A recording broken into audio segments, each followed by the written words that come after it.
नमस्कार दोस्तों। चाइना और इंडिया के बीच में जो कंपटीशन चल रहा था भाई, कौन सी कंपनियां कहाँ जाएगी और कितनी आगे जाएगी, तो आपके लिए बहुत बड़ी खुशखबरी है कि इंडिया चाइना को पछाड़ के आगे आ गया। मतलब अभी न्यूयॉर्क टाइम्स में एक न्यूज़ छपी है जहां से यह सिद्ध हुआ है कि चाइना में जो कंपनियां थी जो इन्वेस्टमेंट कर रहे थे विदेशी, वह अब इंडिया में सबसे ज़्यादा हो रही है। और जो टॉप 5 में जो इन्वेस्टमेंट करती है मैन्युफैक्चरिंग है और जो सबसे सस्ती चीज़ें बनाती है, वह इंडिया नंबर 1 पर है और चाइना नंबर 2 पर आ गया है।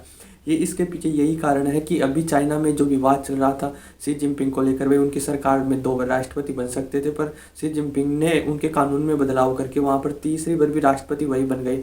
तो ये कुल मिलाकर ये सिद्ध हुआ कि वहाँ पर तानाशाही सरकार आ गई और अब जो मनमानी करेगी, मतलब जो अपने डिसीजन लोकतंत्र के हिसाब से वहाँ पर पहले भी नहीं था, पर जो डिसीजन लेते थे वो पूरी पार्टी मिलकर लेती थी, पर अब वह शी जिनपिंग ही लेंगे और एक तानाशाह की सरकार बन चुकी है। वहाँ पर तानाशाही चलती है, तो यह पहले ही भांप चुकी है सारी कंपनियाँ और वहाँ के सभी जो मैन्युफैक्चरिंग है, जो बड़े बड़े इन्वेस्टर आते हैं जो विदेशी से इन्वेस्ट करते हैं, तो पहले ही ये समझ चुके हैं कि अब चाइना में यह बात रही नहीं है, वह इतना सस्ता बनाता भी नहीं है, क्योंकि सबसे सस्ता दुनिया में सस्ती जो लेबर मिलती है वो इंडिया में ही मिलती है। और जो काम करते हैं सबसे सस्ता, या जो विश्वास है एक इंटरनेशनल या पूरी दुनिया का, वो भारत की। और जो बीते हुए दिन है उनमें काफ़ी ज़्यादा मात्रा में भारत पर विश्वास जताया गया। इसी को देखते हुए भारत में यह बड़ी बड़ी कंपनियां आके यहाँ पर मैन्युफैक्चरिंग लगा रही है और यहाँ पर मैन्युफैक्चरिंग हब बना रही है। आने वाले दिनों में चाइना को तो पीछे छोड़ ही चुका है और इनके हथियार या इकोनॉमी में पीछे छोड़ देगा ये इंडिया को।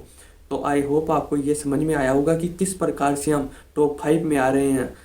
टॉप 5 में तो आ रहे हैं और इसमें पहले स्थान पर आ रहा है भारत, दूसरे स्थान पर चाइना है, तीसरे स्थान पर वियतनाम है। वियतनाम भी काफ़ी अच्छा परफॉर्मेंस कर रहा है और यहाँ पर काफ़ी सस्ते लोग मिलते हैं, मतलब मजदूरी, जो मजदूरी बोलते हैं ना आम भाषा में, तो यहाँ पर काफ़ी सस्ता काम होता है और मैन्युफैक्चरिंग और काफ़ी सुरक्षित देश भी है। तो इस प्रकार भी जो विदेशी निवेश करते हैं तो ये देश की ज्योग्राफी को देखते हैं, भाई यहाँ पर किसी कंपनी को खतरा तो नहीं है या इनकी सरकार के कोई रूल्स तो नहीं है जो पीछे अब हमारी कंपनी को हड़प सकते हैं। तो इसमें भारत तो पहले नंबर पर है, चाइना दूसरे नंबर पर आ गया है। अब पहले चाइना था पहले नंबर पर, अब भारत आ गया।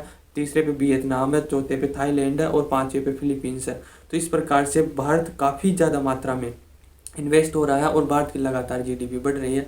तो आप ये समझ सकते हो कि किस प्रकार से भारत है लगातार आगे बढ़ता जा रहा है, आगे बढ़ता जा रहा है। तो ये सोचते हैं जो लोग कहते हैं भाई चाइना की बराबरी नहीं कर सकते, तो ये कुछ ही दिन बचे या कुछ साल लगा लो, कुछ साल में हम चाइना को बीट कर जाएंगे और हमारी काफ़ी अच्छी इकोनॉमी होगी। और इकोनॉमी अच्छी होगी तो आप जानते हो लोग भी अच्छे होंगे यहाँ पर और काफ़ी अच्छा डेवलपमेंट होगा और हम एक डेवलप कंट्री बन सकते हैं। तो आई होप आपको समझ में आया होगा। धन्यवाद।